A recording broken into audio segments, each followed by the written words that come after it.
నమ్మిన వారిని వెంట వెళ్ళేటువంటి గుణము కలిగినటువంటిది గొర్రె. కాబట్టి ఇంకో మాట కూడా ఉంటుంది, గొర్రె కషాయాన్ని నమ్ముతుంది అంటారు కదా, అది వేరే విషయం. అంటే ఇక్కడ మనం చూసినట్టు కొంతమంది అంటూ ఉంటాడు, గొర్రె కషాయాన్ని నమ్ముతుంది, ఎవడైతే దాన్ని బలి అంటే నరికి వేస్తాడో వాడు అంటే దానికి ఏంటంటే లాలన చేత పడిపోతుంటుంది. అది వేరే రకమైన గొర్రె, అంటే తప్పిపోయిన గొర్రె అది. కానీ ఇక్కడ ప్రభు యొక్క వాక్యంలో మనం చూసినట్లయితే ఇది గొర్రెకి ఉన్నటువంటి శాస్త్రమైనటువంటి లక్షణం మనం చూసినట్లయితే అది ఎటువంటిది అని మనం చూసినట్లయితే సాధు స్వభావం కలిగినటువంటిది. రెండోది కనుక మనం చూసినట్లయితే కాపర్ని వెంబడించేటువంటిది గొర్రె. ఎవరిని వెంబడిస్తూ ఉంటుంది? కాపర్ని వెంబడిస్తూ ఉంటుంది. మనం చూడండి, అనేకమైన సమయాల్లో గొర్రెలు కాపర్లు మనం చూస్తూ ఉంటాం. గొర్రెల కాపర్లు మనం చూసినప్పుడు వారు గొర్రెలు ముందు నడుస్తూ ఉంటారు, గొర్రెలని తను వెంబడిస్తూ ఉంటూ ఉంటాయి. నేటి దినాలు నేను అనుకుంటూ ఉంటాను, యేసుప్రభు గారు పరిచర్యలు అప్పుడు చెప్పారు, ఇప్పుడు ఉన్న గొర్రెలన్నీ కూడా అంటే క్రైస్తవ గొర్రెలన్నీ కూడా కాపర్ను వెంబడించేటువంటి గొర్రెలు కాదు. ఇవి ఎట్లా ఉంటాయంటే కాపర్ ఒక మార్గంలో వెళ్తే ఈ గొర్రెలన్నీ కూడా వేరే మార్గంలో వెళ్తాయి. అందుకని యేసుప్రభు ఈ లోకంలోనికి వచ్చినప్పుడు కూడా ఆయన ఇచ్చినటువంటి ఒక సందేశాన్ని మనం చూసినట్లయితే యేసును వెంబడించినటువంటి వారు ఉన్నారు, చాలామంది ఉన్నారు. కానీ వారు చూసినట్లయితే నిజంగా కాపర్ను వెంబడించారంటే వారు నిజంగా ఆయన వెంబడించినటువంటి వారికి లేరు, చివరి వరకు నిలబడినటువంటి వారిగా లేరు. కారణం కనుక చూసినట్లయితే నేటి వాక్యాన్ని మనం చూసినట్లయితే ఆయన అయితే చెప్తున్నాడు, నేను గొర్రెలకు నాట్ ఓన్లీ ఆర్డినరీ కీపర్, నేను సామాన్యమైనటువంటి కాపర్ని కాదు. ఏమన్నాడు? మంచి కాపర్ని అంటున్నాడు. ఐఎమ్ గుడ్ షెపర్డ్ అంటున్నాడు. నేను గొర్రెలకు మంచి కాపరి వేరు, మంచి కాపరి వేరు, మనిషి వేరు, మంచి మనిషి వేరు, పురుషులు వేరు, పుణ్య పురుషులు వేరు. అట్లాగే ఇక్కడ చూసినట్లయితే ఈయన ఇవ్వబడినటువంటి పరిశుద్ధ లేఖనాన్ని మనం పరిశీలన చేసినప్పుడు ఆయన అంటున్నాడు, నేను గొర్రెలకు మంచి కాపర్. ఎందుకు అని చూసినట్లయితే యోహాను సువార్తలో పరిశుద్ధ గ్రంథాన్ని మనం చూసినట్లయితే సువార్త పాఠ్యభాగం చూసినట్లయితే 10వ అధ్యాయం మరి 11 నుంచి 15 వరకు మనం చదివినప్పుడు, నేను గొర్రెలకు మంచి కాపరిని, మంచి కాపరి గొర్రెల కొరకు తన ప్రాణము పెట్టును, జీతగాడు గొర్రెల కాపరి కాదు గనుక గొర్రెలు తనవి కానందున తోడేలు వచ్చి చూచి గొర్రెలను విడిచిపెట్టి పారిపోవును, తోడేలు ఆ గొర్రెలను పట్టి చెదరగొట్టు. అంటే ఆయన నేను మంచి కాపరిని అనేటువంటి చెప్పడానికి ముందుగా మనం చూసినట్లు అక్కడ ఒక మాట చెప్తుంది, నేను గొర్రెలకు మంచి కాపరిని. మంచి కాపరి గొర్రెల కొరకు ఏం చేస్తాడంట? తన ప్రాణంను పెడుతున్నాడు. అంటే ఆ గొర్రెలు దారి తప్పిపోయేటువంటి గొర్రెలకు కానీ, నశించిపోవచ్చినటువంటి గొర్రెలకు కానీ, లేకపోతే అనేకమైనటువంటి మార్గాల్లో ఉండే గొర్రెలకు కానీ వాటన్నిటిని కూడా విమోచించడానికి మంచి కాపరి ఏం చేస్తాడు? తన యొక్క ప్రాణమును పెడతాడు. యేసు ప్రభు అందుకే ఇవ్వగలిగాడు. ఆయన ఈ లోకంలోనికి వచ్చినప్పుడు ప్రభు యొక్క వాక్యాన్ని మనందరి కొరకు చిందించాడు. కాబట్టి మనందరి కొరకు ఏం చేస్తుంది? తన ప్రాణమును పెట్టినటువంటి వాడు ఉన్నాడు. మంచి కాపరి ఎల్లప్పుడూ కూడా ఏం చేస్తాడండి? తన గొర్రెల కొరకు తన ప్రాణం పెడుతుంటాడు. మీరు మనం చెప్పినట్లయితే తోడేలు వచ్చి చూచి ఏం చేస్తాడు? జీతగాడు పారిపోతూ ఉంటాడు, కూలివాడు ఏం చేస్తాడు? పారిపోతూ ఉంటాడు. మనం చూడండి, అనేకమైన సమయాల్లో మనము మన పనులకి యజమానులుగా ఉన్నప్పుడు ఒక బాధ్యత కలిగి ఉంటూ ఉంటాం, అవునా కదా? మనం కూలివారుగా ఉన్నప్పుడు ఏం కలిగి ఉంటుంటాం? బాధ్యత రాహిత్యాన్ని కలిగి ఉంటుంటాం. మనం చూడండి, అంటే ఇక్కడ మనం ఎవరిని అనుకోవడం కాదు, కానీ మనం అందరం కూడా మన పొలం మన పని మనం చేసేటప్పుడు మాత్రం చాలా శ్రద్ధగా చేస్తూ ఉంటాం. తెల్లారి 5 గంటలకే మనం ఎక్కడ ఉండాలనుకుంటాం? పొలంలో ఉండాలనుకుంటుంటాం. రాత్రి 10 అయినా పొద్దుపోయింది అనేటువంటి ఫీలింగ్ మనకు రాదు. ఎందుకు చేత? దానికి యజమానులు మనం కాబట్టి అది నాది అనే ఫీలింగ్తో ఉంటాం. అదే కనుక మనం చూసినట్లయితే కూలివాడిగా మనం వెళ్ళామనుకోండి, కూలివాడిగా మనం ఉన్నప్పుడు ఏం చేస్తాం? మనల్ని 5 గంటలు కాదు 9 గంటలు కూడా ఆ పనిలో కనిపించాం. 5 గంటలు, సాయంత్రం 5 గంటలు అయ్యేటప్పటికి మనం ఏం చేస్తూ ఉంటాం? టైం చూస్తూ ఉంటాం. మీరు కూడా మందిరానికి వచ్చిన తర్వాత కూలివాళ్ళలాగా మనం ఏంటంటే గడియారాలు చూస్తూ ఉంటాం. దేవుని సన్నిధిలో మరి ఒక ప్రభు దినాన్ని దేవునితో గడపడానికి కూడా మనం ఏం చేస్తామంటే ఆయనకి ఇవ్వాల్సినటువంటి సమయాన్ని ఆయన జక్కరి గారని అందరికీ తెలుసు, మీరు అందరూ ఆయన ఏం చూడక్కర్లా.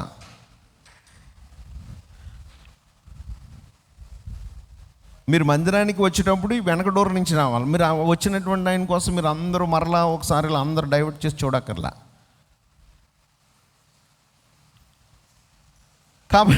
కాబట్టి ప్రభు యొక్క వాక్యంలో మనం పరిశీలన చేస్తున్నట్లయితే, దేవుని యొక్క వాక్యంలో మనం చూసినట్లయితే, యజమానుడిగా ఉన్నప్పుడు ఒక విధమైనటువంటి లక్షణాలు కలిగి ఉంటాం, కూలివానిగా ఉన్నప్పుడు ఒక విధమైనటువంటి లక్షణాలను కలిగి ఉంటాం.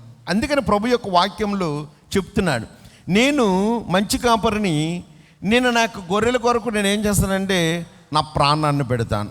ఎందుకంటే గొర్రెలను చీల్చి చండాడి తినేటువంటి ఏంటంటే తోడేలు వచ్చినప్పుడు కూడా నేను నా గొర్రెలను విడిచి పారిపోను. అంటే నా గొర్రెలకు బదులుగా అవసరమైతే దాంతో నేను పోరాడుతాను, దాని కొరకు నా ప్రాణాన్ని కూడా అది మంచి కాపరి. అదేవిధంగా కూలివాడు ఏం చేస్తాడు, తన గొర్రెలు ముఖ్యం కాదు. ఎవరు ముఖ్యం? తన ప్రాణమే తన ముఖ్యం, తన ప్రాణమే తనకు ముఖ్యం. తనకు కావలసినటువంటి దానిని కాపాడుకోవడానికి ప్రయత్నం చేస్తూ ఉంటూ ఉంటాడు. కాబట్టి యేసుప్రభు పరిశుద్ధ గ్రంథంలో మనం చూసినట్లయితే ఆయన వాక్యానుసారమైనటువంటి ఒక జీవితంలో అనేకమైనటువంటి సత్యాలు ఆయన మనకు నేర్పిస్తూ ఉంటాడు. ఆయన ఏమని చెప్తున్నాడంటే, నేను గొర్రెలకు మంచి కాపరిని, కాబట్టి తోడేలు వచ్చినప్పుడు నేను ఏం చేస్తానంటే నేను వాటిని విడిచిపెట్టి పారిపోను. ఏం చేస్తాను? వాటి కొరకు నేను నా ప్రాణాన్ని సైతం కూడా నేను ఇవ్వటానికి సిద్ధంగా ఉన్నాను. మనము పాపము చేసి పాపములో మనందరి కొరకును నశించిపోవచ్చినట్టు మనందరి కొరకును ఆయన ఏం చేస్తాడండి, గొర్రెల కాపరికి లోకంలోకి వచ్చాడు. మా కిటికీలు లాక్ చేస్తాయండి. ఆయన మనందరి యొక్క పాపముల నిమిత్తం లోకంలోకి వచ్చాడు. వచ్చిన తర్వాత ఏం చేస్తాడండి, మరణ సమయం అయినప్పుడు మనందరి కొరకు కూడా ఆయన ఏంటంటే తనను తానుగా బలి అర్పించుకోవాలి. తనను తానుగా బలి అర్పించుకున్న సమయంలో ఏం చేస్తాడండి, మనందరి నిమిత్తము కూడా ఆయన యొక్క ప్రాణాన్ని మన కొరకు బలియాగం చేస్తాడు. మన అందరి నిమిత్తం కూడా ఏంటంటే మన యొక్క పాపముల నుండి విమోచించడానికి, మన పాపముల నుండి రక్షించడానికి యేసుప్రభు ఏం చేశాడంటే ఈ లోకంలోనికి ఏం చేశాడు, తన ప్రాణమును మనందరి యొక్క నిమిత్తం ఏం చేశాడంటే సాక్రిఫైస్ చేసినటువంటి వాడిగా ఉన్నాడు. కాబట్టి ఆయన కూలివాడు కాదు, ఆయన మా గొర్రెల కాపరి కాదు. ఎటువంటి వాడంట? మంచి కాపరి. Jesus is a good shepherd. ఈ లోకంలో మనం చూసినట్లయితే ఈ లోకంలో అనేక మంది కాపర్లు ఉన్నారు. అందుకని కానీ ప్రభు అయినటువంటి క్రీస్తు వారు ఇచ్చినటువంటి ఒక వాక్యాన్ని మనం ధ్యానించినట్లయితే ఆయన ఎటువంటి వాడు అని చెప్పబడుతుందండి, మంచి కాపరి అనేటువంటిది చెప్పబడింది. అందుకని మనం ఇక్కడ పరిశుద్ధ గ్రంథంలో మనం చూసినట్లయితే 23వ దావీదు కీర్తన 1 వచనాలు చూసిన, యెహోవా నా కాపరి, నాకు లేమి కలుగదు, పచ్చిక గల చోట్ల ఆయన నన్ను పరుండ చేయుచున్నాడు, శాంతికరమైన జలముల యొద్ద నన్ను ఆయన నడిపించుచున్నాడు. ఎవరంటే యెహోవా నా కాపరి. కాబట్టి ఆయన నా కాపరి, కాబట్టి ఆయన సంరక్షణలో నేను ఉన్నాను. ఎవరి సంరక్షణలో ఉన్నాను? దేవుని యొక్క సంరక్షణలో ఉన్నాను. ఆయన నా కాపరిగా ఉన్నాడు. కానీ ఆ కాపరిగా ఉన్నటువంటి దేవుని యొక్క సంరక్షణలో ఉన్నాను కాబట్టి నా ఎక్కడ అంటున్నాడు కదా, నాకు లేమి కలుగును.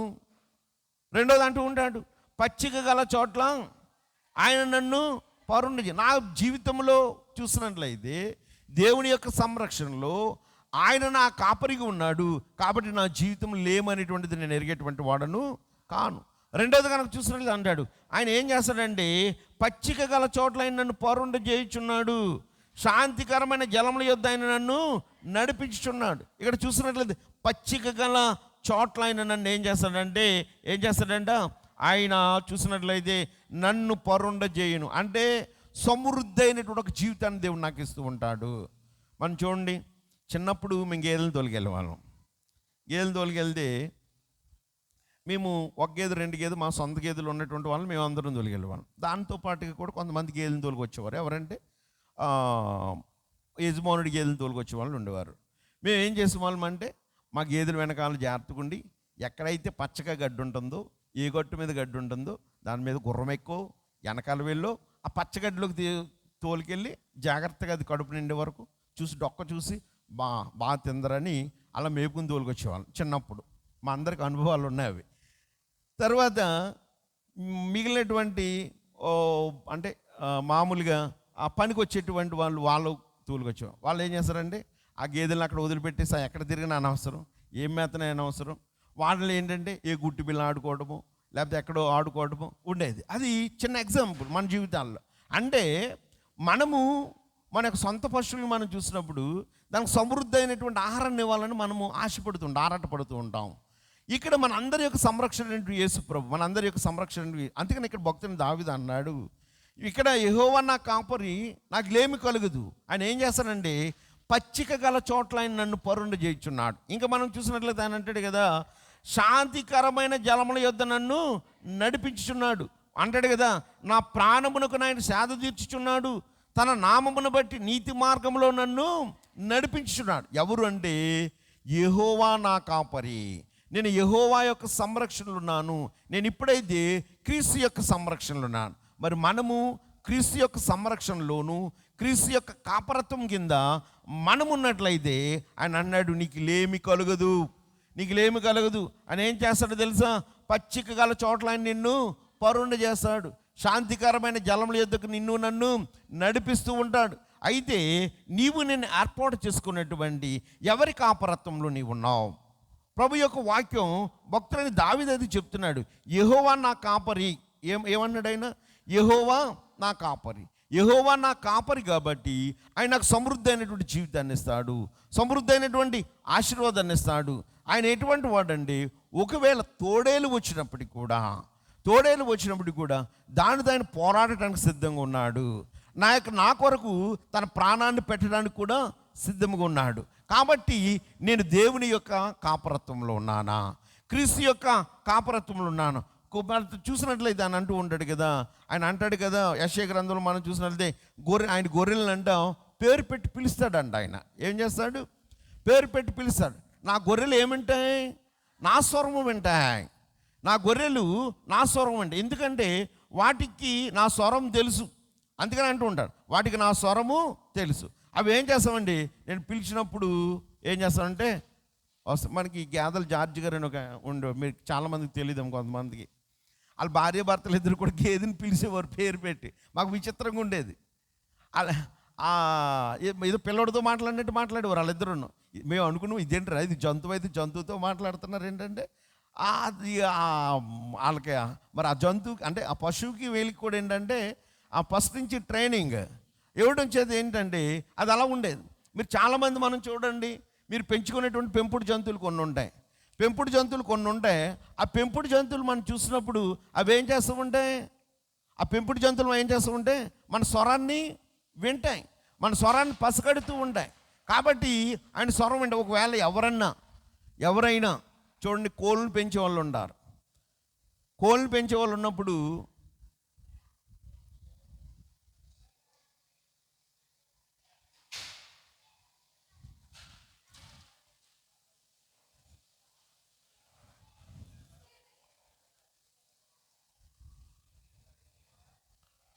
అమ్మా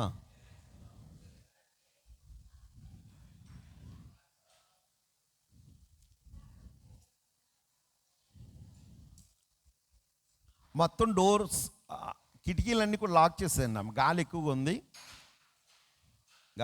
ఉంది.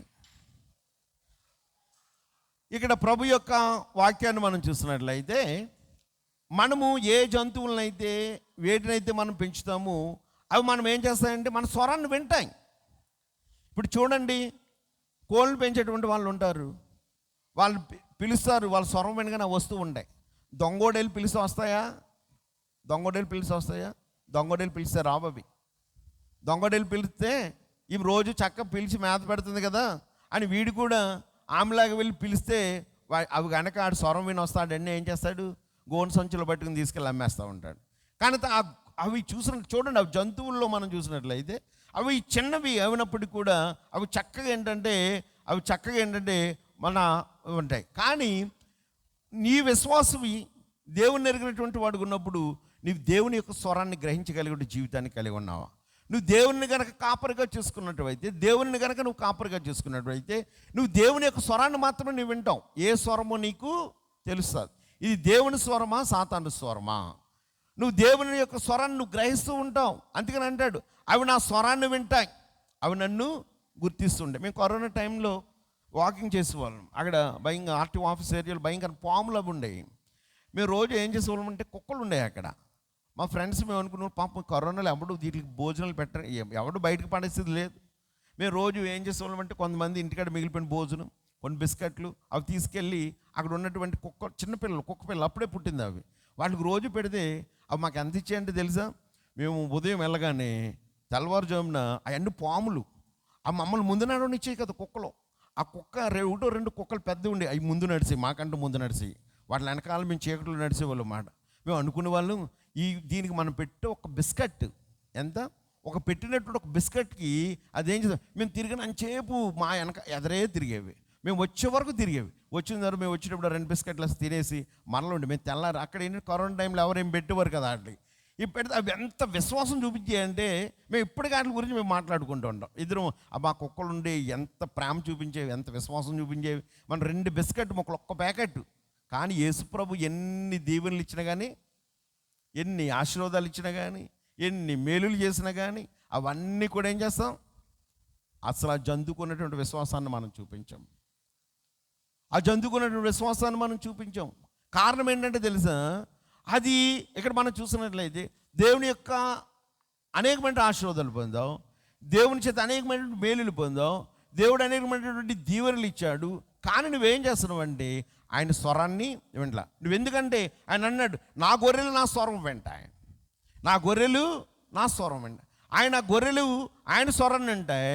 ఆయన నా గొర్రెలు ఏమంటాడంటే నన్ను వెంబడిస్తాయి. నా గొర్రెలను ఏం చేస్తాయి, నన్ను వెంబడిస్తాయి. గొర్రె చూడండి, యజమానుడు ఎటు వెళితే ఎంత భయంకరమైన ప్రదేశానికైనా యజమానుడు వెళితే యజమానుడితో పాటు తప్పనిసరిగా వెళ్ళిపోతూ ఉంటుంది. చూడండి, మరి రీసెంట్గా సోషల్ మీడియాలో ఒకరు పెట్టారు, ఆ యజమానుడు మంటల నుంచి దూకొచ్చేస్తూ ఉంటాడు. 1 by 1 అన్నీ కూడా ఏం చేస్తున్నాయి, తన వెనకాల దూకొచ్చేస్తున్నాయి. అది మంట కాలిపోతామా ఏమి దానికి అనవసరం. ఏంటంటే నా యజమానుడు ఏదైతే చేశాడో, నా యజమానుడిని నేను వెంబడించాలి, నా కాపరి కాబట్టి నన్ను వెంబడించాలనేటువంటిది. అందుకని గొర్రెకున్నటువంటి లక్షణం కనుక చూసినట్లయితే అది సాధు స్వభావము కలిగినటువంటిది. రెండోది ఏంటంటే అది వెంబడించే గుణము కలిగినటువంటిది, మేక లాంటిది కాదు. అందుకనే పరిశుద్ధ గ్రంథంలో మేకకు గొర్రెకున్నటువంటి వ్యత్యాసం. మేకకైతే వెనకాల నడవాలా, అది చూసిన ప్రతి పచ్చని చెట్టుని చూడగానే అది ఏం చేస్తూ ఉంటుంది, ఆగిపోతూ ఉంటుంది. మేకకున్న లక్షణం అది. కానీ గొర్రె మాత్రం ఏంటంటే తన్ను తాను ఏం చేస్తుందండి, వినయభావంతో, సాత్వికంతో, సాధుగుణంతో అది ఏం చేస్తుందండి, తన యజమానుని మాత్రమే వెంబడించడం అనేటువంటిది మనం చూస్తూ ఉంటాం. పరిశుద్ధ గ్రంథంలో యేసు ప్రభు వారు అన్నాడు, నా గొర్రెల కొరకు నేను ఏం చేస్తానంటే నా యొక్క ప్రాణమును కూడా పెట్టడానికి నేను సిద్ధముగా ఉన్నాను. ఎందుకని చూసినట్లయితే నా ప్రాణము పెట్టి వాటిని నేను కాపాడుతాను. రెండోది కనుక చూసినట్లయితే వాటిని నేను పేరు పెట్టి పిలుస్తాను. నేను కనుక ఆయన అన్నాడు పరిశుద్ధ గ్రంథంలో చూసినట్లయితే నేను పేరు పెట్టి పిలుస్తాను. ఆ పరిశుద్ధ గ్రంథంలో మనం చూసినట్లయితే యోహాను సువార్త 10వ అధ్యాయంలో మనం చూసినప్పుడు 11-15 వచనంలో మనకి ఇక్కడ చెప్పబడుచున్నటువంటి మాట 15 వచనంలో చూసినట్లు అంటాడు, తండ్రి నన్ను ఎలాగును ఎరుగును, నేను తండ్రిని ఎలాగూ ఎరుగుదును, అలాగే నేనును నా గొర్రెలను ఎరుగుదును, నా గొర్రెలు నన్ను ఎరుగును, మరియు గొర్రెల కొరకు నా ప్రాణమును పెట్టుచున్నాను. నేను గొర్రెలకు మంచి కాపరిని కాబట్టి తండ్రి నన్ను ఎలాగూ ఎరిగి ఉన్నాడు, తండ్రిని ఎలాగూ ఎరుగుదును అంటే ఆయన తండ్రి ఎరుగున్నాడు, తండ్రిని కూడా ఈయన ఎరిగి ఉన్నాడు. రెండోది అంటూ ఉంటాడు కదా, నా గొర్రెలను ఎరుగుదు. తండ్రిని ఎరిగిన వాడు ఆయనే, గొర్రెలను ఎరిగినటువంటి వాడు ఆయన. ఆయన అంటాడు కదా, నా గొర్రెలు నన్ను ఎరుగును, ఈ గొర్రెలు నన్ను ఎరుగును, మరియు గొర్రెల కొరకు నా ప్రాణమును పెట్టుచు. ఈ దొడ్డువి కానివి వేరే గొర్రెలు నాకు కలవు, వాటిని కూడా నేను తోడుకొని రావాలని, అవి నా స్వరము వినును, అప్పుడు మంద ఒక్కడియు గొర్రెల కాపరి ఒక్కడును ఉన్నా. అంటే తప్పిపోయినటువంటి గొర్రెలు ఉన్నాయి. ఈ తప్పిపోయినటువంటి గొర్రెలను కూడా ఏంటంటే ఆయన ఏం చేస్తున్నాడు, సమకూర్చడానికి సిద్ధపడుతున్నాడు. మన జీవితాల్లో మనము కూడా ఏ పాపము చేత దేవుడిచ్చినటువంటి ఒక మహిమను పొందలేక దేవునికి దూరమైనటువంటి ఒక జీవితాలు మనం కలిగి ఉన్నప్పుడు నువ్వు తప్పిపోయినటువంటి స్థితిలో ఉన్నట్లయితే దేవుడు నిన్ను కూడా నన్ను కూడా ఆయన ఏం చేస్తున్నాడంటే పిలుస్తున్నాడు. ఆయన నిన్ను నన్ను కూడా ఏంటంటే పిలుస్తున్నాడు. ఎందుకు అని చూసినట్లయితే మనం నశించిపోవడం ఆయనకి ఇష్టమో లేదు. ఆయన మనం నశించిపోవడం ఆయనకి ఇష్టం లేదు. నశించిపోవడం ఆయనకి ఇష్టం లేదు కాబట్టి ఆయన మనల్ని ఏం చేస్తున్నాడండి, పేరు పెట్టి పిలుస్తున్నాడు. ఇక్కడ లూకా సువార్త 15వ అధ్యాయం 3 నుంచి చూసినట్లయితే, అందుకైన వారితో ఈ ఉపమానం చెప్పాను, మీలో ఏ మనుషునికైనాను 100 గొర్రెలు కలిగి ఉండగా వాటిలో ఒకటి తప్పిపోయిన ఎడల అతడు 99 అడవిలో విడిచిపెట్టి తప్పిపోయినది దొరికి వరకు దానిని వెతక వెళ్ళడా. ఇక్కడ చూసినట్లయితే నాకు సమృద్ధిగా మరి 100 గొర్రెలు ఉన్నాయి, 99 గొర్రెలు నాకు సమృద్ధిగా ఉన్నాయి. తప్పిపోయిన గొర్రె కొరకు పోయింది లేని ఉంటాడా? ఉండడు. కానీ దానిని కూడా వెతక వెళ్ళడు. అంటే తప్పిపోయిన దానిని కూడా ఆయన ఏం చేస్తాడండి, వెతకడానికి వెళ్తాడు. నేను మంచి కాపరి కాబట్టి ఎవరు కూడా నశించిపోవడం ఆయనకి ఇష్టం లేదు. సిలువ వేయబడిన సమయంలో యేసుప్రభు మనందరి కొరకే కాదు, యేసుప్రభుని హింసించి వారి కొరకు కూడా ప్రార్థన చేశాడు. ఆయన యేసుప్రభుని బల్లెపు పోటు పొడిచినటువంటి వారి కొరకు కూడా ప్రార్థన చేశాడు. తప్పిపోయినటువంటి వాడి కొరకు కూడా ప్రార్థన. అక్కడ చూసినట్లయితే తీర్పు తీర్చినటువంటి అన్నా కైపా అనేటువంటి వారు దుర్మార్గులు, వారు దుష్టులు. అవి అయినప్పటికీ కూడా వారి కొరకు కూడా దేవుడు ఏం చేశారండి, వారు కూడా నశించిపోవడం. వాడు దుర్మార్గుడు కదా, వాడిని విడిచిపెట్టాలనే ఉద్దేశం ఆయనకి లేదు. ఆయన పాపిస్తాడు కదా, ఆయన విడిచిపెట్టాలనే ఉద్దేశం లేదు. వారి కొరకు కూడా అన్నాడు, తండ్రి వీరు ఏమి చేయుచున్నారు వీరు ఎరుగరు కనుక వీరిని నీవు క్షమించు. వీడు దుర్మార్గుడు కాబట్టి, వీడు దుష్టుడు కాబట్టి, వీడు పాపి కాబట్టి, వీడు నశించిపోవాలంటే ఉద్దేశం ఆయనకి లేదు. ఆయన ఎందుకండి, మంచి కాపరి తన గొర్రెల కొరకు తన ప్రాణమును పెట్టాను. మంచి కాపరి తన గొర్రెల కొరకు ప్రాణం పెట్టి, యేసు ప్రభు కూడా ఈ లోకంలోనికి వచ్చినట్లయితే ఆయన మనకి ఏమిస్తున్నాడు అని చూసినట్లయితే మనందరికీ కూడా నిత్య జీవం ఇవ్వాలని ఆయన ఉద్దేశం ఏంటంట. మనందరికీ ఏమి ఇవ్వాలని అంటే నిత్య జీవం ఇవ్వాలని, ఆ నిత్య రాజ్యంలో మనం అందరం కూడా ఉండాలని ఆయన ఆశపడుతున్నాడు. కాబట్టి ఇక్కడ మనం చూసినట్లయితే నువ్వు ఆయన స్వరాన్ని వినేటువంటి వాటికి ఉన్నావు. అందుకని కింద యోహాను సువార్త 10వ అధ్యాయంలో చూసినట్లయితే 28వ వచనం అంటాడు, నేను వాటికి నిత్య జీవం నిచ్చుచున్నాను కనుక అవి అన్నిటికీ నశింపవు, ఎవడును వాటిని నా చేతిలో నుండి అపహరింపడు. ఇక్కడ చూసినట్లయితే ఎవడు దొంగిలించడానికి అవకాశం లేదు. నీవు దేవుని యొక్క కాపరత్వంలో ఉన్నట్లయితే భక్తుడైన దావీదు ప్రార్థన చేస్తున్నాడు, యెహోవా నా కాపురి, నేను ఆయన సంరక్షణలో ఉన్నాను, నాకు లేమి కలుగదు, పచ్చిక గల చోట్ల నన్ను పరుణ. ఈ ఉదయకాల సమయంలో వాక్యాన్ని వినిచినటువంటి నీవు నేను కూడా ఒక్కసారి నీవు కూడా దేవుని యొక్క సంరక్షణలో ఉన్నావా? ఎవరి యొక్క కాపరత్వంలో ఉన్నావు? కూలివాని యొక్క కాపరత్వంలో ఉన్నావా? మంచి కాపరి యొక్క కాపరత్వంలో నీవు ఉన్నావా? మంచి కాపరి యొక్క కాపరత్వంలో ప్రభువైనటువంటి క్రీస్తు యొక్క కాపరత్వంలో ఉండి నీ కొరకు తన ప్రాణాన్ని పెడుతూ ఉంటాడు. తర్వాత నీ కొరకు నిత్య జీవాన్ని సిద్ధపరిచాడు. ఒకవేళ ఆయన యొక్క సంరక్షణలో ఉండి నిన్ను ఎవడు కూడా అపహరింపడానికి వీలు లేదు. ఒకవేళ తోడేలు వచ్చినప్పుడు కూడా దానితో ఆయన పోరాడటానికి సిద్ధంగా ఉన్నాడు. అవసరమైతే నీకు బదులుగా ఆయన తన ప్రాణాన్ని పెట్టడానికి సిద్ధం. అది గుడ్ షిప్ ఆడుకున్నటువంటి క్వాలిటీస్. కాబట్టి నీవు నేను కూడా దేవుని యొక్క వాక్య ప్రకారం మనం చూసినట్లయితే నువ్వు క్రీస్తు యొక్క సంరక్షణలో ఉన్నట్లయితే, క్రీస్తుని నీ కాపరిగా చేసుకున్నట్లయితే దేవుడు నీకు మేలైన దానిని నీకు సిద్ధపరిచి ఉన్నాడు. ఆ మేలైనటువంటి ఆశీర్వాదాన్ని ఇవ్వడానికైనా సిద్ధపరిచి ఉన్నాడు. కాబట్టి ఈ యొక్క ఉదయకాల సమయంలో మొట్టమొదటి క్వశ్చన్ మనలో ఉండాలి. ఏంటంటే ఫస్ట్ ప్రశ్న ఏంటంటే, నేను ఎవరి కాపరత్వంలో ఉన్నాను? క్రీస్తు యొక్క కాపరత్వంలో ఉన్నానా, లేకపోతే కూలివాణి యొక్క కాపరత్వంలో ఉన్నానా? మంచి కాపరత్వంలో ఉన్నానా, దుర్గుణములు కలిగినటువంటి వాని యొక్క కాపరత్వంలో ఉన్నానా? నా కాపరి మంచి కాపరి, నేను ఆయన స్వరాన్ని వినగలిగినటువంటి గుణాన్ని నేను కలిగి ఉన్నానా? నేను ఆయన ఒక స్వరాన్ని విన్నట్లయితే ఆయన నన్ను ఏం చేస్తాడో తెలుసా? పేరు పెట్టి పిలుస్తాడు. నన్ను ఏం చేస్తాడు? పేరు పెట్టి పిలుస్తాడు. ఒకవేళ నేను తప్పిపోయినప్పుడు కూడా ఉపమానం చెప్పాను. 100 గొర్రెలు ఉండగా ఒకటి తప్పిపోతే 99 విడిచి తప్పిపోయిన గొర్రె కొరకు నా కాపరి వెతుకుతాడు. వెతికి దాన్ని ఏంటంటే ప్రేమతో తీసుకురావడానికి సిద్ధపడుతున్నాడు. కాబట్టి పరిశుద్ధ గ్రంథంలో మనకు చెప్పబడినటువంటి మాటలు మనం చూసినట్లయితే ఆయన గొర్రెలకు చేయించున్నటువంటిది ఏంటంటే, ఆయన ఒకవేళ తప్పిపోయినట్లయితే విచారించి కనిపెట్టి వెతికి చిక్కుకున్న స్థలము నుండి తప్పించి మంచి మేతను అందించి ఏం చేస్తాడంట, ఉన్నత స్థలం మీద ఆయన దొడ్డి ఏర్పాటు చేసి దాంట్లో నివాసం ఏర్పాటు చేస్తారు. మంచి కాపరి యొక్క లక్షణం. ఒకవేళ తప్పిపోయినప్పటికీ కూడా తప్పిపోయింది కానీ విడిచిపెట్టాడు, విచారిస్తాడు. వెతుకుతాడు. రెండోది కనుక చూసినట్లయితే ఏదైనా స్థలంలో చిక్కుకున్నట్లయితే అక్కడి నుంచి కూడా దాన్ని ఏం చేస్తాడంట, తప్పించి, మరి నా మాట వినలేదు కాబట్టి దీన్ని ఎలా శిక్షించాలనుకోడండి. ఆయన ఏం చేస్తాడంటే మంచి కాపరి దానికి మంచి మేతను కూడా పెడతాడండి. తప్పిపోయిన కుమారుడు వచ్చినప్పుడు తండ్రి ఏం చేస్తాడు, తనకుతో ఉన్న కుమారుడి కంటే ఇచ్చిన దీవుడిచ్చాడు, ఆశీర్వాదం ఇచ్చాడు, ఎంతగానో ప్రేమించాడు. తర్వాత ఏంటంటే అది ఒకవేళ బలహీనమైనటువంటి స్థితిలో ఉండే దాన్ని ఏం చేస్తాడో తెలుసా, ఆయన బలపరుస్తాడు. అనేకమైనటువంటి కార్యాలు ఏంటంటే తప్పిపోయినటువంటి దానిని కూడా వెతికి తీసుకువచ్చి, మంచి కాపరికి ఉన్నటువంటి లక్షణాలు. వాడు జీతగాడే. ఆ జీతగాడి గురించి మనం చెప్పక్కర్లా. నేను ముందు అందుకనే కొన్ని ఎగ్జాంపుల్ చెప్పాను. వ్యవసాయంలో నువ్వు యజమానుడిగా ఉన్నప్పుడు ఏ విధమైనటువంటి లక్షణాలు కలిగి ఉండవు. నువ్వు కూలివానిగా ఉన్నప్పుడు ఏం చేస్తావు? ఒకసారి బాధేస్తుంది. ఏంటంటే తెలుసా, అంటే ఏమనుకోవద్దు, అందరికీ ఉంటుంది.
వాక్యాన్ని కూడా మనం చూసినట్లయితే ఆయన మంచి కాపరి అన్నీ చెప్తూ అంటాడు కదా, చివరికి నేను తప్పిపోయిన దానిని వెతికి అది ఎక్కడుందో విచారించి పట్టుకుని తీసుకువచ్చి దాన్ని నేను ప్రేమించి దానికి కాబట్టి శిక్ష అనేటువంటి దెయ్యం నేను దానికి ఏం చేస్తానండి, మంచి మేతని ఇస్తాను. తన బలహీనత ఏ అవుతుందో దాన్ని గుర్తించి నేను ఆ బలహీనతను కూడా నేను తీసివేస్తానన్నాడు ఆయన. అందుకని అన్నాడు, I am the good shepherd. కాబట్టి నువ్వు దేవుని నీ కాపరిగా చేసుకున్నావా? దేవుని యొక్క సంరక్షణలో ఉన్నటువంటి భక్తుడిని దావీదు చెప్తున్నాడు, నాకు లేమి కలుగు. నా సంరక్షకుడు ఆయన, నాకు సమృద్ధినిచ్చేటువంటి వాడు ఆయన, పచ్చిక గల చోట్ల పరుండి జేయువాడు ఆయన. ఆయన ఏంటంటే శాంతికరమైనటువంటి జలముల యొద్ద నడిపించేటువంటి వాడు ఆయన. కాబట్టి నేను కూడా మరి ఎటువంటి స్థితిలో ఉన్నాం. అందుకని అంటాడు ఇక్కడ పేతురు రాసినటువంటి మొదటి పత్రికలో మనం చూసినట్లయితే, పేతురు రాసినటువంటి మొదటి పత్రికలు అంటూ ఉంటాడు. ఏంటని చెప్తున్నట్టు మాట ఏంటంటే, ఒకవేళ తప్పిపోయినటువంటి స్థితిలో అని అంటాడు కదా, మీరు గొర్రెల వలె దారి తప్పిపోతురు, కానీ ఇప్పుడు మీ ఆత్మల కాపరియు అధ్యక్షుడైన ఆయన వైపునకు మళ్ళీ ఉన్నారు. మీరు దారి తప్పిపోయారు. ఇప్పుడైతే ఆయన ఏమన్నాడంటే, మిమ్మల్ని ఆయన వైపు తిరిగినప్పుడు ఆయన మీ కొరకు ఆయన అందరికీ కూడా ఏమన్నాడు, నాయకుడిగా ఉన్నాడు, అధ్యక్షుడిగా ఉన్నాడు. కాబట్టి ఆయన వైపు నువ్వు తిరిగినట్లయితే నిన్ను ఆయన ఏం చేస్తాడంటే ప్రేమించడానికి సిద్ధము. భక్తుడు అంటూ ఉంటాడు కదా, ఆత్మల కాపరి. పేతురు రాసినటువంటి 2:20 చూసినట్లయితే మనకి చెప్పొచ్చున్నట్టు మాట ఏంటంటే, మనందరికీ కూడా మీరు గొర్రెల వలె దారి తప్పిపోతురు, కానీ ఇప్పుడు మీ మన ఆత్మల కాపరి ఎవరు? యేసుక్రీస్తే. మన ఆత్మల కాపరి ఆయనే. అంతేకాకుండా ఆయన ఇటువంటి వాడండి, ప్రధాన కాపరిగా ఉన్నాడు. మూడోది కనుక మనం చూసినట్లయితే ఆయన ఎటువంటి వాడండి, ఆయన కాపరితో పోషించేటువంటి వాడు. ఆయన ఆత్మలను కాయటమే కాదు, ప్రధాన కాపరే కాదు, మనకేం చేస్తాడంట, పోషించేటువంటి వాడు. అంతేకాదు ఆయన మనకి ఎటువంటి వాడండి, గొప్ప కాపరి. ఈ లోకంలో ఉన్నటువంటి కాపర్లు ఎవరు కూడా ఆయనకు సాటైనటువంటి వారు ఎవరు లేరు. తర్వాత కనుక చూసినట్లేదు, ఒకవేళ నువ్వు దారి తప్పి తిరిగినప్పుడు కూడా ఆయన ప్రేమించే మంచి కాపరి.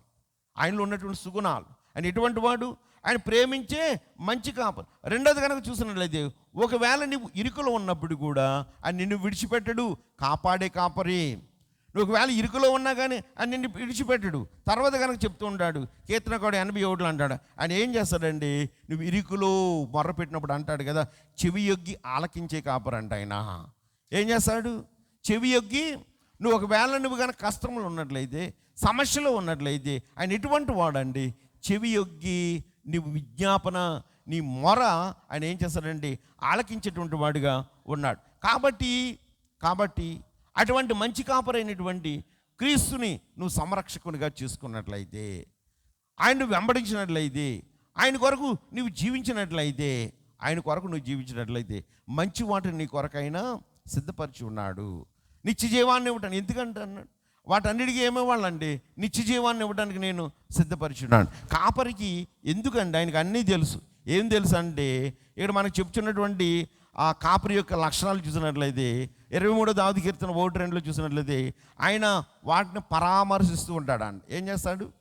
పరామర్శిస్తూ ఉంటాడు. యెహోవా నా కాపరి, నాకు లేమి కలుగదు, నా యొక్క లేమి కలుగదు. ఒకవేళ ఉన్నప్పటికీ కూడా ఆయన ఏం చేస్తాడంట, పరామర్శించేటువంటి వాడంట. యెషయా గ్రంథం 40:11 అంటాడు, ఆ కాపరి ఎటువంటి వాడండి, ఆసక్తి కలిగినటువంటి కాపరంట. నీ ఎడల నా ఎడల ఆసక్తి కలిగినటువంటి కాపరి. యోహాను సువార్త 10:11 మనం చదువుకున్నాం. ఆయన ఏంటండి, మన కొరకు ప్రాణము పెట్టేటువంటి వాడు. తర్వాత కనుక చూసినట్లయితే హెబ్రీయులకు రాసిన పత్రిక 13:20 మాట చెప్తుంటాడు, మన కొరకు మరణించి మనల్ని జీవింపజేయవాడు అంట ఆయన. ఆయన ఏం చేస్తాడంటే, మన కొరకు ఆయన మరణిస్తాడు, మనల్ని ఏం చేయాలనుకుంటాడు, జీవింపజేయాలని కాపరి.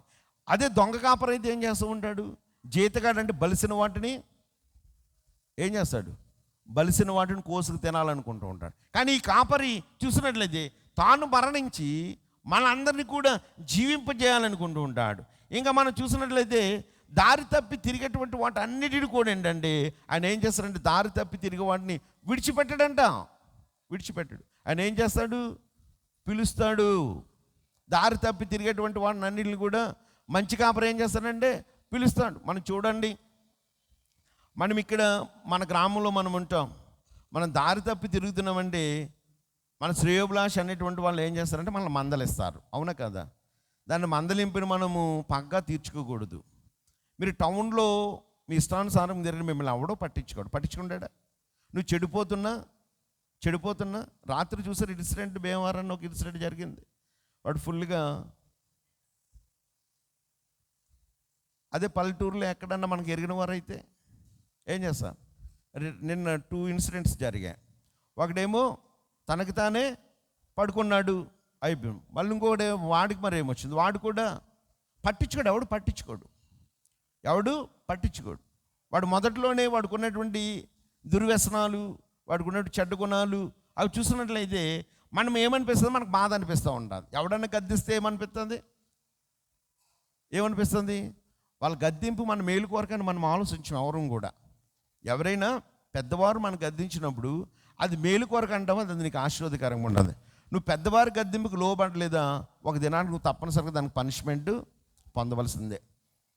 పెద్దవారి గద్దింపుకు లోబడితే నీకు ఆశీర్వాదం తీసుకొస్తుంటుంది. నువ్వు పెద్దవారి గద్దింపుని కనుక విడిచిపెట్టవనుకో, ఒక దినాన్ని నీకు ఏమవుతుందండి, నీ పతనానికి నీవే కారకుడు అవుతూ ఉంటుంటా. కాబట్టి ప్రభు యొక్క వాక్యంలో మనం చూసినట్లయితే ఆయన చూసినట్లయితే ఆయన పరామర్శిస్తాడు, ఆసక్తి చూపిస్తూ ఉంటాడు. మన కొరకు ఏంటంటే తనగా బలి ఇవ్వడానికి సిద్ధపడుతూ ఉంటాడు. తర్వాత మనల్ని జీవింపజేయాలని కోరుకుంటాడు.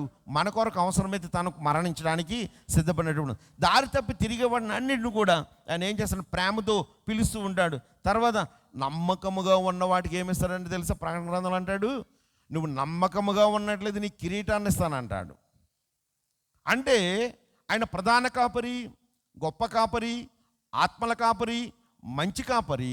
కాబట్టి ఆయన నీకేంటండి, ఇట్టి ఆశీర్వాదం అనేటువంటిది నేను ఇవ్వటానికి సిద్ధపడుతున్నాను అన్నాడు. అటువంటి కాపరిని నీవు కలిగి ఉన్నావా? ఆయన ఎటువంటి వాడు, గుణాలు చూసినట్లయితే ఆయన ధైర్యవంతుడు. ఆయన ఎటువంటి వాడు, ధైర్యవంతుడు. ఆయన ఎటువంటి వాడు, నిర్భయుడు. తర్వాత చూసినట్లయితే ఆయన ఏంటంటే మరి మనందరికీ కూడా రక్షణాత్ముడు, మనందరికీ కూడా రక్షించడానికి సిద్ధపడేటువంటి వాడు. మనం చూడండి, చాలామంది మనం అంటూ ఉంటాం, నీ ప్రాణానికి నా ప్రాణం అడ్డు అంటారు కదా చాలామంది. ఊరికి మాటలు చెప్పేటప్పుడు అంటారు, నీ ప్రాణానికి నా ప్రాణం అడ్డు అంటారు. ఆడికి ఏదన్నా చిన్నదంటే కానీ ఏడు తుపాకీ దెబ్బ కూడా దొరకడు కదా. చాలామంది మొన్న చూస్తూ ఉంటాం, మొన్న ఆయన అన్నారు కదా, స్టీఫెన్ గారు మెసేజ్ చెప్తూ, ప్రేమించేటప్పుడు అంట పడి వస్తాడంట, తర్వాత అంట మోజు తీరిపోయిన తర్వాత ఏం చేస్తాడంట, పాడేసి తంతాడంట. ఇటువంటి లోకంలో మనం ఉన్నాం. బిడ్డలు కూడా పాపం తెలియక చాలామంది ఇటువంటి వాటిని వాళ్ళకి ఏంటంటే గద్దించేవాడమో కోపం, ఇటువంటి వాటికి లోబడిపోయి జీవితాలన్నీ పాడు చేసుకుంటున్నారు. దేవునికి దూరమైనటువంటి జీవితాల్లోకి వెళ్ళిపోతున్నారు, దేవునికి దూరమైన జీవితాలు. అందుకని అన్నాడు, నువ్వు ఆయన ఎటువంటి వాడు అంటే నిర్భయం కలిగినటువంటి వాడు, 2 ధైర్యవంతుడు, 3వది కనుక చూసినట్లయితే ఆయన రక్షణాత్ముడు. ఎందుకంటే ఆయన మనల్ని ప్రేమించి సంరక్షించేటువంటి, కోపంతో చేయడంటే దేవుడు. ఆయన ఏం చేస్తాడు, ప్రేమిస్తాడు. నిన్ను ప్రేమించి నీకేంటంటే నిన్ను ప్రేమించి నీ కొరకు జాగ్రత్త వహిస్తూ నీ కొరకు ఏంటంటే రక్షణను కలుగు చేస్తూ ఉంటాడంట. నువ్వు దారి తప్పి తిరిగినప్పుడు ఆయన దగ్గరికి వచ్చినట్లయితే ఆయన నిన్ను ప్రేమిస్తాడు, నీ ఎడల జాగ్రత్త తీసుకుంటూ ఉంటాడు. కాబట్టి ఎందుకు అని చూసినట్లయితే ఓ భక్తుడు చెప్తూ ఉంటాడు, గొర్రెల కొరకు తన ప్రాణం పెట్టడానికి నువ్వు ఆయన ఎరిగినట్లయితే అంటాడు కదా, వాటి యొక్క ఒక మంచి కాపరి కంట వాటి స్వభావాలు తెలుసు. ఇక్కడ మీరు ఉంటారు కదా చర్చిలో, మీ స్వభావాలని నేను చెప్పగలుగుతాను, మీ నేచర్ ఎలా ఉంటుందో చెప్పగలుగుతాను, మీ స్కోప్ ఎలా ఉంటుందో నేను చెప్పగలుగుతాను. ఎందుకు? నేను ఇక్కడ మీతో నివాసం చేస్తున్నాను, మీతో ఉంటున్నాను, నా యొక్క నేచర్ కూడా మీకు తెలుసు. అవునా? తెలుసా? మీరు అనుకోవచ్చు నన్ను నమ్మించాలనుకోవచ్చు, నేను మిమ్మల్ని నమ్మించాలనుకోవచ్చు, కానీ మీ నేచర్ అంతా నాకు తెలుసు. ఎందుకంట మీతో ఉంటున్నాను, ఇక్కడ మీతో కలిసి నివాసం చేస్తున్నాను, మీతో సహవాసం ఉంటున్నాను. అలాగే నన్ను కూడా, నా గురించి కూడా మీకు తెలుసా, నా నేచర్ అంతా కూడా మీకు తెలుసు, నా నేచర్ అంతా తెలుసు, నా స్వభావం అంతా తెలుసు. నేను నమ్మించాలని ప్రయత్నం చేసినా మీరు నమ్ముతారా? నమ్మరు. ఎందుకంటే నమ్మరు. అలాగే మీరు నన్ను నమ్మించాలని ప్రయత్నం చేసినా ఐ డోంట్ బిలీవ్. ఎందుకు? అందుకే అంటాడు, ఒక వ్యక్తి చక్కగా రాస్తూ అంటాడు, ఆయన గొర్రెలకు మంచి కాపరి ఎందుకు అయ్యాడంటేనంట, ఆ గొర్రెల యొక్క స్వభావం అంటే ఆయనకి తెలుసా అంట. ఆ గొర్రెల యొక్క స్వభావం తెలుసు, ఆ గొర్రెల యొక్క స్వభావం తెలుసు. తర్వాత ఏంటంటే ఆ గొర్రెలు చేసేటువంటి విచిత్రాలు కూడా తెలుసు అంట ఆయనకి. మంచి కాపరికి ఏం చేస్తాడంటే ఆసక్తితో ప్రేమిస్తాడని చెప్పాను కదా, ఆసక్తితో జాగ్రత్త వహిస్తాడని చెప్పాను కదా, వాటి కొరకు తన ప్రాణాన్ని పెడతాడని చెప్పాను కదా. ఆసక్తితో వాటిని పరిశీలించడం చేత అవి ఎటువంటి విచిత్రాలు కలిగినటువంటి జీవితాన్ని కలిగి ఉన్నాయో కూడా ఆ మంచి కాపరికి తెలుస్తూ ఉండండి. వాటి యొక్క స్వభావం తెలుస్తుంది, వాటి యొక్క క్రియలు తెలుసాయంట. తర్వాత ఏంటంటే తెలుసా, ఆ కాపరికి వాటి యొక్క బలాలు కూడా తెలుసా అంట. వాటి యొక్క బలాలు తెలుసు. 2వది కనుక 4వది కనుక చూసినట్లయితే వాటి యొక్క బలహీనతలు కూడా కాపరికి తెలుస్తాయి. వాటి యొక్క బలము తెలుసు, వాటి యొక్క బలహీనత కూడా తెలుసు. అంతేకాకుండా ఆ కాపరి, మంచి కాపరికి తెలిసేటువంటి అంటే వాటి అవసరాలను ఊహించగలడు. ఏం చేయగలుగుతాడు? వాటి అవసరాలను ఊహించగలడు. అంతేకాదు, ఊహించినటువంటి అవసరాలను మంచి కాపరి ఏం చేస్తాడంటే సమకూర్చగలుగుతాడంట. ఊహించిన అవసరాలను సమకూర్చగలుగుతూ ఉంటాడు. కాబట్టి ప్రభు యొక్క వాక్యంలో పరిశుద్ధుడైనటువంటి యేసు ప్రభు ఆయన చెప్తున్నాడు, నేను గొర్రెలకు మంచి కాపరిని, మీ యొక్క ఆత్మల కాపరిని, గొప్ప కాపరిని, ప్రధాన కాపరిని. కాబట్టి ఈ గొర్రెల యొక్క స్వభావం నాకు తెలుసు. ఎక్కడ బలహీనులమైపోతుంది, ఏ పాపం అనేటువంటి దాన్ని నువ్వు బలహీనమైపోతావు, దేనిని బట్టి నువ్వు బలవంతుడిగా ఉంటావు కూడా తెలుసు. నాకున్నటువంటి స్వభావం కూడా ఆయనకి తెలుసు. మన యొక్క స్వభావాలన్నీ కూడా ఎవరికి తెలుసు? నువ్వు యేసు ప్రభుని కాపరిగా చేసుకోండి, ఆయన యొక్క కాపరిగా ఉన్నటువంటి క్రీస్తుకి మన యొక్క స్వభావం అంతా కూడా తెలుసు. మనం అందరం నశించిపోయాం, దారి తప్పిపోయాం, నీతి మాలినటువంటి వారం కొన్నాం, పాపంలోనే పుట్టాం. పాపంలో మన స్వభావం అంతా క్రీస్తుకు తెలుసు. తెలీదా? తెలుసు. కానీ మన కొరకు ఆయన ఏం చేశాడో తెలుసా? తన ప్రాణాన్ని పెట్టడానికి వచ్చాడు. మన చెడ్డవారమని తెలుసు, మనం అనేకమైన సార్లు కుక్కవలి కక్కను వాంతికి తిరిగినటువంటి వాళ్ళమని తెలుసు, కడగబడిన పంది బురదలో దొరికినటువంటి జీవితం అని కూడా యేసు ప్రభుకి తెలుసు. మన స్వభావం అంతా తెలుసు. మనం చూడండి, పిల్లలు కొంతమంది తల్లిదండ్రులు నమ్మరు, తల్లిదండ్రులు కొంతమంది పిల్లల్ని నమ్మరు. ఎందుకు నమ్మరు? వీడు చిన్నప్పటి నుంచి వీడి స్వభావం నాకు తెలుసు అంటది ఒక తల్లి. పెంచుదా అది, అన్నీ చేస్తుంది. అని ఏమన్నా మనం చెప్పామనుకో, లేదండి బాబు వీడు చిన్నప్పటి నుంచి వీడి మెంటాలిటీ నాకు తెలుసు. ఎందుకంటే తల్లి కంటే మనకు ఎక్కువ తెలియదు. వీడి స్వభావం డిఫరెంట్, వీడి ఆలోచన డిఫరెంట్, వీడు చెప్పేది ఒకటి చేసేది ఒకటి, వీడు అంతా కూడా వ్యత్యాసమైనటువంటి వాడు. నువ్వు తల్లి ఎంత ప్రేమించినా కానీ తల్లికి ఆ పిల్లల యొక్క స్వభావం అంతా తెలుస్తుంది. మనం అనుకుంటూ ఉంటాం తల్లి మనల్ని పరిశీలన చేయట్లేదులే అనుకుంటూ ఉంటాం. మనకున్న బలహీనతలు కూడా తెలుసు. నువ్వు ఎక్కడైతే లొంగిపోతావో తల్లికి తెలుసు. దేనికి అయితే ఇస్తావో దానికి లొంగిపోయేటువంటి స్థితి కూడా నీ తల్లికి తెలుసు. పెంచే తల్లికి నీకు తెలుసు. తర్వాత తెలుసు నీకున్నటువంటి బలం కూడా తల్లికి తెలుసు. నీకున్నటువంటి వాటిని అవసరాలన్నీ కూడా ఏంటండి తెలుసు. అంతేకాదు నీ విచిత్రమైన క్రియలు ఎవరికి తెలియదు, నీ తల్లికి తెలుసు. నువ్వు చిన్నప్పటి నుంచి ఎన్ని విచిత్రమైనటువంటి పనులు చేసావు, ఎన్ని విచిత్రమైన క్రియలు చేసావు, నీ జీవితం అంతా ఎంత విచిత్రంగా ఉందో అనుకోవచ్చు. నీ తల్లికి సమస్తము కూడా తెలుసు. కానీ తల్లి ఏం చేస్తుంది? ప్రేమిస్తూ ఉంటుంది వాడిని. ఏం చేస్తుంది తల్లి? వాడిని ప్రేమిస్తూ ఉంటుంది. వీడు మంచివాడు కాదని తెలుసు, వీడి క్రియలన్నీ ఇటువంటివన్నీ తెలుసు. అందుకని అంటారు ఒక్కొక్కసారి పెద్దవాళ్ళు అడుగుతుంటారు, ఒక్కొక్కసారి ఎక్కడికన్నా వెళ్ళినప్పుడు, ఇంకెందుకమ్మా నువ్వేం చేస్తావు, ఈ బొడ్లో తాళాలు తీసి మీ పిల్లలకి ఇచ్చారదంటే వాళ్ళు అంటారు, మాకు తెలుసండి బాబు, ఎప్పుడైతే ఈ తాళం చేయి ఇచ్చానో నన్ను తీసుకెళ్ళి పంచను కూర్చోబెట్టేస్తాడు. వీడు ఎక్కడ కూర్చోబెడతాడు? వాళ్ళ పాపం ఏదో దాచుకోవాలని ఉద్ధరించాలని కాదు, వీడి బుద్ధి నాకు తెలుసు. వీడు డబ్బు ఇస్తే ఒక రకమైన బుద్ధి, డబ్బు ఇవ్వకపోతే ఒక రకమైన బుద్ధి. వీడికి ఉన్నటువంటిది అంతా కూడా ఏంటంటే, మరి నేటి దినాల్లో తల్లిదండ్రులు అయినటువంటి వారు ఆ పిల్లల యొక్క గుణగణాలను బట్టి చాలామంది పిల్లల్ని తల్లిదండ్రులు నమ్మలేకపోతున్నారు తెలుసా.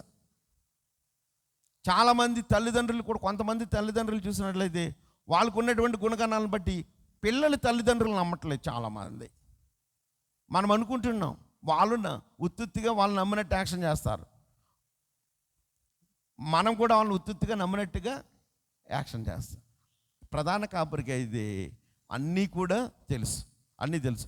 మన యొక్క స్వభావం తెలుసు, ఏం తెలుసు, మన విచిత్ర క్రియలు తెలుసు, మనకున్నటువంటి బలాలు తెలుసు, మనకున్నటువంటి బలహీనతలు తెలుసు, మనకున్నటువంటి అవసరాలు తెలుసు. అవసరాలను సమకూర్చగల శక్తి కూడా మన ప్రధాన కాపరికి తెలుసు. కాబట్టి ఆయనను నువ్వు అంగీకరించినట్లయితే, ఆయన కొరకు నువ్వు జీవించినట్లయితే, ఆయన అన్నాడు కదా, ఆయన నీ కొరకు నువ్వు అక్కరలో ఉన్నప్పుడు చెవి ఎక్కడానికి కూడా ఆయన సిద్ధపడుతున్నాడు. కారణం కనుక మనం చూసినట్లయితే, నువ్వు గుర్తెరిగి ఈ విషయాలన్నీ గుర్తెరిగి, ప్రభువా నా స్వభావం తెలుసు అయినప్పటికీ కూడా నన్ను ప్రేమించావు, నా క్రియలు తెలుసు అయినప్పటికీ కూడా నా కొరకు నువ్వు సిలువుపై మరణము, నా బలహీనతలు తెలుసు, ఏ పాపం అనే బలహీనత చేత నేను బంధింపబడ్డాను తెలుసు, అయినప్పటికీ కూడా నువ్వు నన్ను ఏం చేసావంటే నా బలహీనతలను బట్టి నువ్వు నన్ను ద్వేషించకుండా ప్రేమించావు.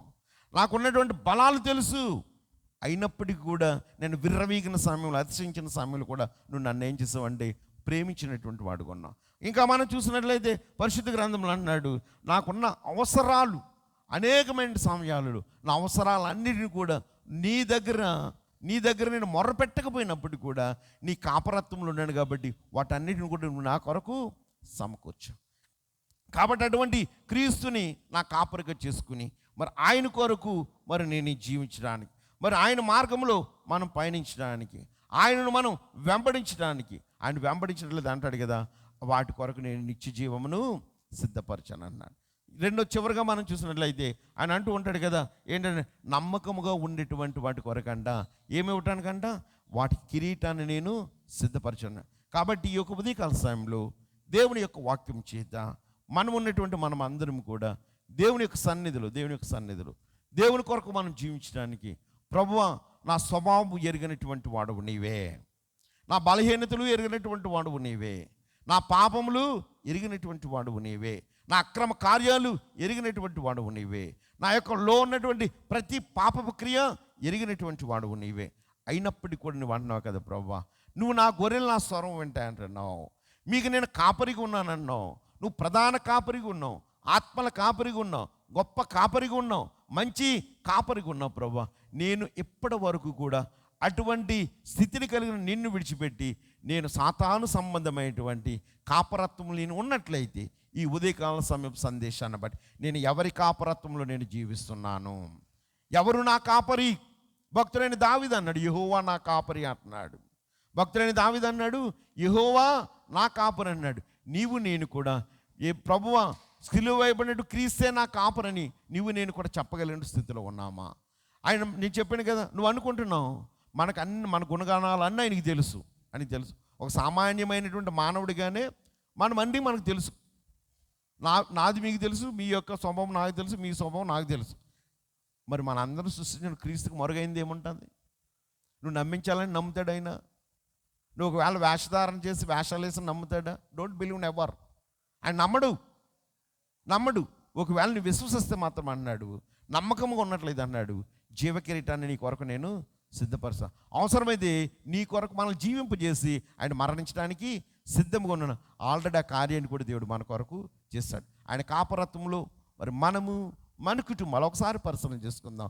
ప్రభువా నీ కాపరత్వంలో గొప్ప కాపరి, గొర్రెలకు మంచి కాపరి అయినటువంటి క్రీస్తు సంరక్షణలో నేను ఉండటానికి, నీ సంరక్షణలో నా ఆత్మీయ జీవితాన్ని పెంపొందించుకుంటాను, నీ యొక్క సంరక్షణలో నా జీవితకాలం కొనసాగించడానికి నమ్మకమైనటువంటి వాడుగా, సాధు స్వభావం కలిగినటువంటి గొర్రె తన యజమానుని ఏ విధముగా వెంబడిస్తుందో నిన్ను కూడా వెంబడించగలిగినటువంటి జీవితాన్ని నువ్వు నాకు దయచే ప్రభు అని దేవుని సన్నిధిలో ప్రార్థన చేద్దాం. అట్టి కాపరిని కలిగి ఉండడానికి ఈ యొక్క మధ్యాహ్న కాల సమయంలో మన అందరం కూడా దేవుని యొక్క సన్నిధిలో ఒప్పుకుందాం. ప్రభు, నేను ఎప్పటి వరకు వ్యర్థమైన కాపరత్వం కింద ఉన్నానేమో, ఈ లోక సంబంధమైనటువంటి దుష్కార్యములు చేసేటువంటి వారి అనే కాపరత్వం కింద ఉన్నానేమో, నిన్ను కలిగిన జీవితాన్ని నువ్వు నాకు దయచే ప్రభు అని దేవుని సన్నిధిలో ప్రార్థన చేద్దాం. మరి నా యొక్క స్వభావం ఎరిగినటువంటి వాడు కాబట్టి నేను మార్చుకుంటాను ప్రభువా. నా బలహీనతలు ఎరిగినటువంటి వాడు నేను తీసివేస్తాను ప్రభువా. నేను నా బలంను బట్టి నాకు అతిశయమైన గుణాన్ని ఉండే దాన్ని విడిచిపెడతాను ప్రభువా. నా అవసరతలన్నీ ఎరిగినటువంటి వాడు, నేను అడగక ముందు నాకు అన్నిటిని కూడా నువ్వు సమకూర్చినటువంటి గొప్ప కాపరివై ఉన్నావు. కాబట్టి నీ అందు నమ్మకత్వంతో నీ కొరకు జీవించడానికి నీ కృప నాకు దయచే ప్రభు దేవుని సన్నిధిలో ప్రార్థన. అట్టి కృప, అట్టి ధన్యత దేవుడు మన కుటుంబాలకి అనుగ్రహించిన గాక. ఈ యొక్క ప్రత్యేకమైన సమయంలో మరి